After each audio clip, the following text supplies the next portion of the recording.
کتابونو کې شمار کړی دي. کتابونو کې یو واقعه را نقل کړې ده. حضرت شقیق بلخی رحمت الله علیه د خپل زمانه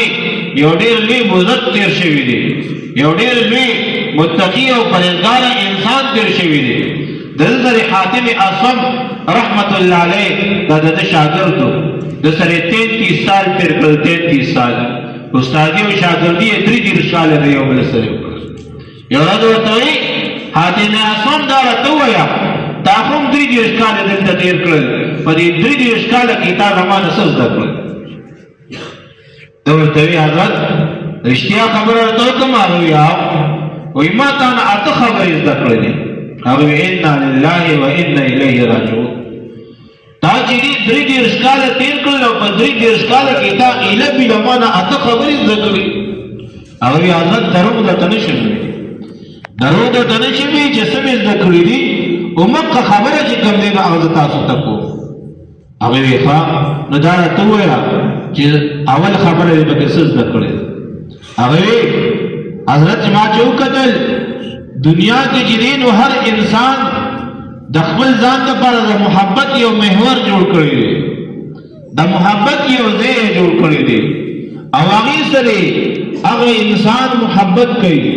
چا د محبت ذریعه مال ګرځولی دی، چا په د محبت ذریعه مور پلار ګرځولی دی، چا د محبت ذریعه بیبي ګرځولی ده،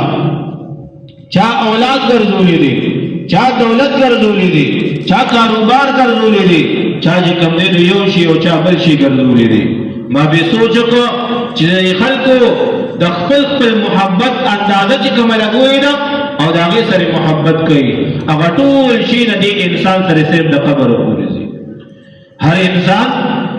چې د خپل محبت دپاره کوم څیز جوړ کړی دی هغه تمام شي نه دې انسان سره د قبر پورې تللی شي، تر څو پورې چې په تن کې روح شته دی دا محبت هم قایم و دایم دی، او چې کله دا روح د تن نه جدا شي بس دا محبت هم ختم شو. نو تاسو چل وکړو وایي حضرت ما چې دی ما د نیکو اعمالو سره محبت شروع کړو. وایي چې د دنیا دا ټول محبتونه بیکاره دي، دا ټول محبتونه فانی دي او دا ټول محبتونه نیمګړي دي. زه هغه محبت ولې نه اختیارومه چې ما سره د دې نه د قبره پورې ولاړ شي، بیا د قبر نه لاندې را سره کوز شي او بیا چې دی د پولیسرات کې زما په کار راشي، زما په میدان محشر کې په کار راشي، ما د شفاعت د نبي علیه الصلاة والسلام هم نصیب شي او ان تر دې پورې چې ما جنت ته داخل کړي. یو خبره مې د حضرت دا زده کړې ده او ورته ویې دویمه خبره یې درنه څه زده کړې ده. وایي دویمه خبره مې ده دا زده کړې چې ما خلکو ته وکتل چې خلک څه کوي. وایي ما خلکو ته وکتل چې هر انسان هغه چې دی نو د خپل محبت دپاره د دروغو په دعوه کې چې کوم دی نو مبتلا دی، او هر انسان چې دی هغه په خپلو خواهشاتو کې مبتلا دی. خپل خواهشات هغې د ځان دپاره د کامیابۍ ذریعه ګرځولې ده، خپل خواهشات یې ځان ته ژوند ګرځولی دی، په خپلو خواهشاتو کې چې دی هغه ژوند او زندګي تېروي او دې ته هغه کامیابه زندګي وي. وی ما دا اللہ قرآن مطالعه کو چې دا اللہ قرآن میں مطالعه کو دا آیات مبارکہ دا زما دا مخینه تیر شو واما من خاف مقام ربه ونهى النفس عن الهوى چې الله جل شانو فرمایي بندا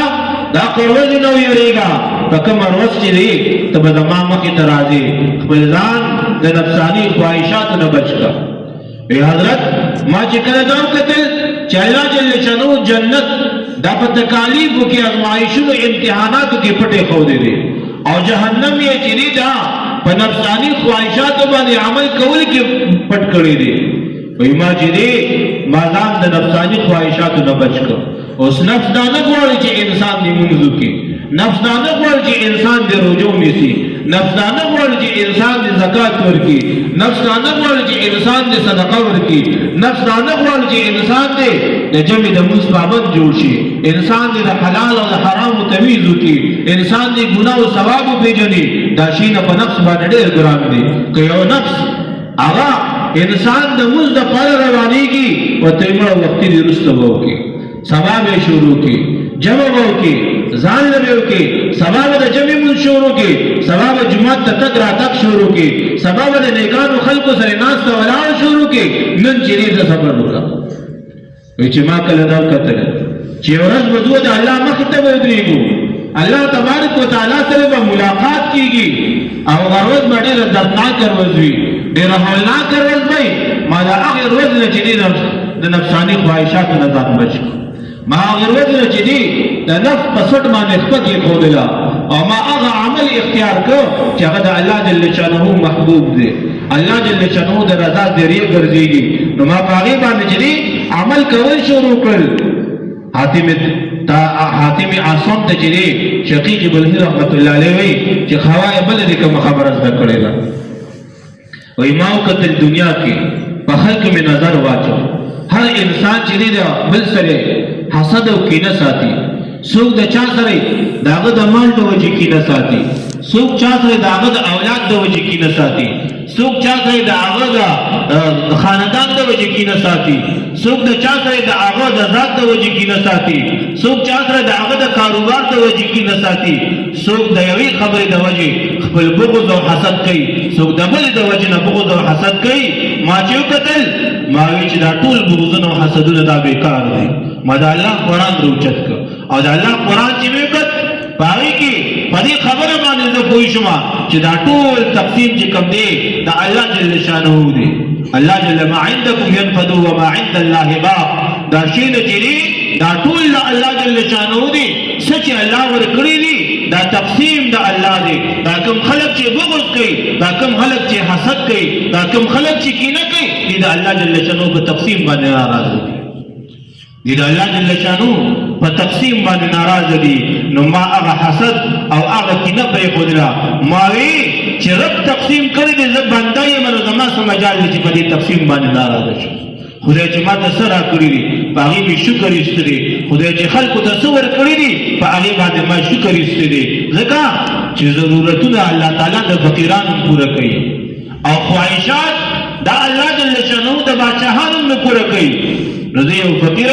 الله تعالی زما ضرورتونه پوره کوي او بادشاہان چې بادشاہان دي هغه ضرورتونه نه پوره کیږي چې یو بادشاہي ورسره وي د دویم په تکل کې وي او چې دویم بادشاہ دویم ورسره وي د دریم په تکل کې وي او چې څلورم ورسره د پنځم په تکل کې وي نو ما وی چې زما حسد او کینه ولې کوم چې الله جل شانه کوم تقسیم کړی زه په دغه تقسیم باندې راضي بیا ورته شقیق بلخی رحمت الله علیه فرمایي حاتم عاصم چې بل دې خبره زده کړې ده وی بل خبره مې دا زده کړې ده چې ما سوچ وکړو یو د رب ذمہواری ده یو زما ذمہواری ده ما هغه باندې سوچ وکړو چې الله جل شانه فرمایي وما من دابة فی الارض الا علی الله رزقها الله جل شانه فرمایي چې څومره چوپایان ما د ځمکې په سر باندې پیدا کړی دي دا د رزق ذمہواری ما مشته ده هغه د رزق زو ورکوم کہ انسان دی او کو جنات دی او کو زناور دی او کو انسانان دی اللہ تعالی فرمائی د دې رزق ذمہواری زما ده نو ما چې سوچو کو چې د رزق ذمہواری ده الله تعالی ده نو د بندې سره ذمہواری مقرر کړی ده وما خلقت الجن والانس الا ليعبدون بنده مانه دې پیدا کړی مگر د دې د پاره مې پیدا کړی چې بنده ما انسانان دی او کو جنات دی دا به الله جل شانه عبادت کوي نو د رزق ذمہواری د الله ده او د بنده ذمہواری چې عبادت دی دا زما ده نو زه به د الله بندگی شروع کوم دا هغه خلکو بس ولې وګرځېږم چې الله رزق ورکړی دی او د هغې د خپل رزق ته امید وساتم زه د خلکو اجرو ته ولې لاړ شم د خلکو بدلونو باندې ولې کښېنم زه د خلکو نه تم امید ولې وساتم زه چې کوم رب رزق پیدا کړی د هغه رب سره تعلق ولې نه جوړوم کوم رب چې رزق تقسیموي د هغې رب نه تمه ولې نه ساتم کوم رب چې چوپایانو له تمام زنده سر د ځمکې له رزق ورکوي هغه رب باندې اعتماد ولې نه کوم زه په خلکو ولې اعتماد وکړم نو ما وی چې زما ذمہواري دا چې دی د اسمان د رزق ورکوونکي سره تعلق جوړول دي نو زه به د رب سره تعلق جوړ کړم تعلق چې دی ذمہواري د رب دا د الله جل شانه رزق ورکول دي او د بنده ذمہواري هغه ده او الله جل شانه فرمایي الله تبارک وتعالى فرمایي چې تاسو رزق ما وفي السماء رزقكم وما توعدون ساسو رزق الله تعالی فرمای موږ په اسمانونو کې مقرر کړی دي او ای زما استاد محترم انسان خپل رزق په ځمکه باندې تلاش کوي او دا دغه خامخیالي ده دا غیرت سره تعلق جوړ کا کوم چې اسمان کې رزق مقرر کړی دی کوم چې رزق د ورکول ذمہواری اخیستې ده نو چې هغه سره تعلق جوړ شي رزق بچنی دا بس خپل باندې راشي ورته وایي دا راته وایا چې بل رزق خبر را نزد کړی ده او ورته وایي چې بل خبره به انداز د کړی ده هر انسان چې کوم دی هغه د خپل عزت لپاره یو محور جوړ کړی دی د خپل عزت لپاره یو مقام جوړ کړی دی او د خپل عزت تمه د هغې څیز نه ساتي چا چې دې بنګله جوړه کړې ده په هغې کې ورته عزت ښکاره کېږي چا روزګار روان کړی دی په هغې کې ورته عزت ښکاره کېږي چا ګاډې پیدا کړی دی په هغې کې ورته عزت ښکاره کېږي چا چې دې خاندان باندې عزت ښکاره کېږي چا ته په اولاد باندې عزت ښکاره کېږي چا ته په بیبي باندې عزت ښکاره کېږي هر انسان د خپل معیار مطابق د عزت یو څیز جوړ کړی دی او د هغې نه د عزت تمه ساتي ایمان اللہ قرآن مطالعہ کرو اللہ جل شانو قرآن کریم کے فرمائی ان اکرمکم عند اللہ و اتقاکم ما چوکت اللہ تبارک و تعالی فرمائی چدا اللہ جل شانو پریز باندے عزتمند و معزز و قدردان انسان اغلی چاکی چی تقوی پرتوی چاکی چی تقوی پرتوی اغد اللہ پریز باندے عزتمند دے اغد اللہ جل شانو پریز باندے قدردان دے نو ما چی تقوی اختیار کرلا ما د ګاډي د بنگلې او د پراپرټۍ د هغې د جوړولو کوششونو کو ما چې ما دا وکړل چې د الله جل شانو په نسبت باندې معزز انسان څوک دی هغه تقوادار دی نو ما تقوا اختیار کړله ځان مې د ګناهونو نه بچ کړ حاتم اعصم ته خپل استاد فرمایي شقیق بلخي چې بل څه خبره زده کړې ده هغې بله مې دا خبره زده کړې ده چې هر انسان د خپل ځان لپاره یو دشمن نیولی دی دنیا کې هغه سره دشمني کوي ما چې پر خلکو نظر واچو